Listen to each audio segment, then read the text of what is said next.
I think it would have been helpful from an earlier age to be integrated into the Irish culture through school, because at home that wasn't happening. You know, at home they were finding it difficult to integrate themselves.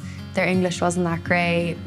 So I think having something in school would have been amazing, because the foreign kids were just the foreign kids and the Irish kids were the Irish kids, and there was a separation.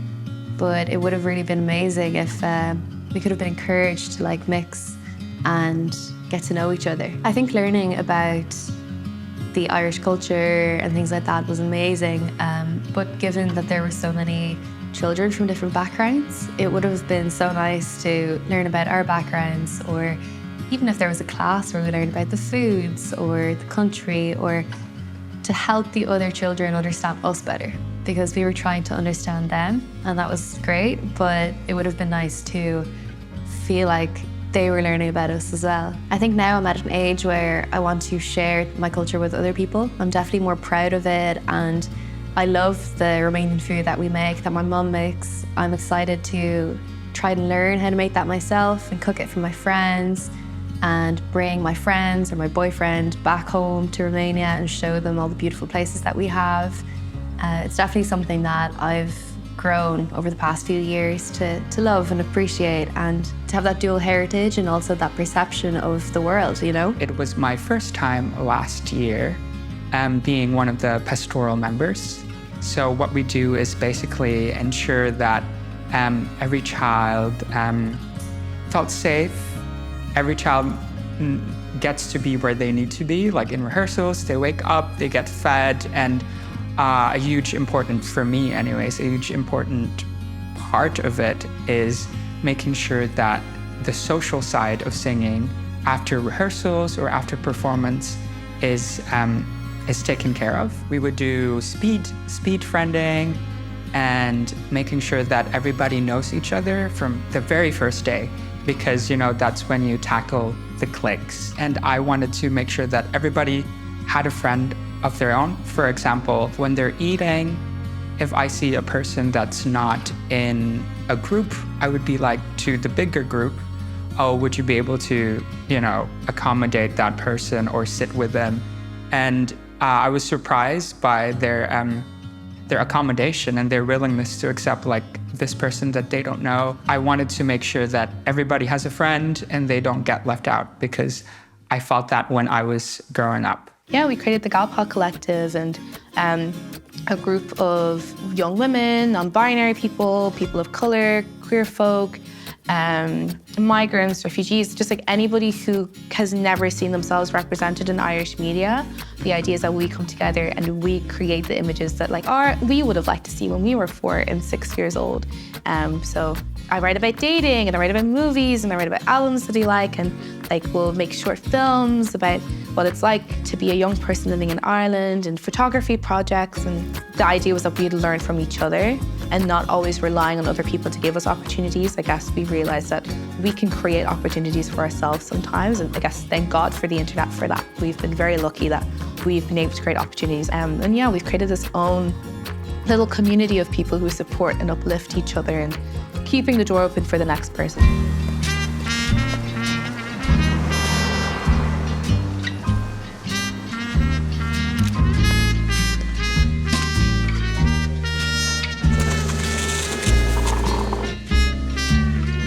I love giving back to others as well, and helping them realise that there is supports out there to achieve success in whatever way they see that happening. When I was applying for college, I got in through the Access scheme, or otherwise known as the HERE scheme, and that really helped because my family couldn't afford to put me through university.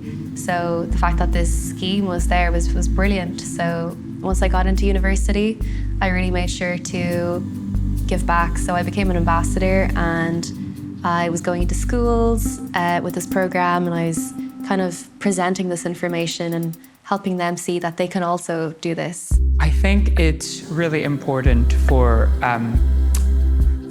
new people, especially second-generation immigrants, to have that one person that would introduce them to the community.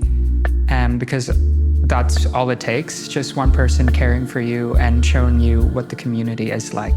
If I were to give an advice to educators and teachers in schools, I think one of the things I would tell them is just to start, to be the trailblazer, to be the first person that does the activities, that does something out of the norm. Because if you don't do it, nobody else would. I think the word that comes to mind when it comes to perception is brave. I think being perceived as brave is how I'd like to see myself and for others to see me.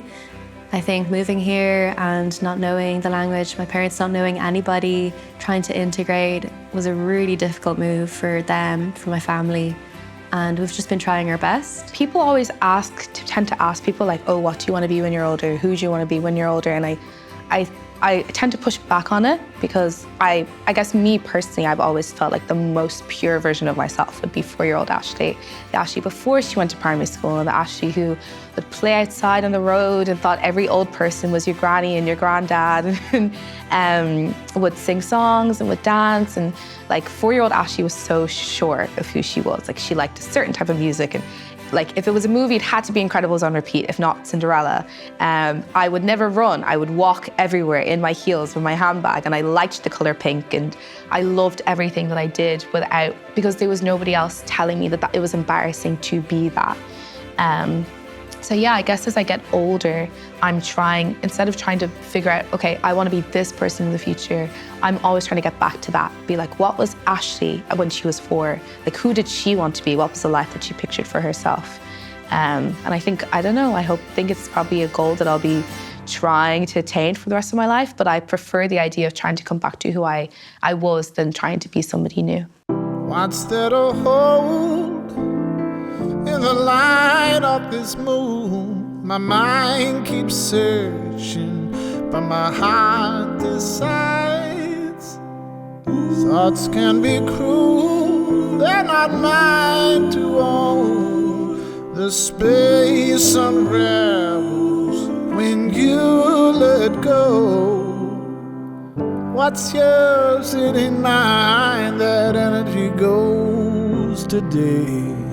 The feather in the fire will blow it home your way. Moon mother, open your arms. Moon mother, this magic's just begun. Moon mother, reach for my heart so I can feel your how to unfold when this knot is so tight. Each step is chosen.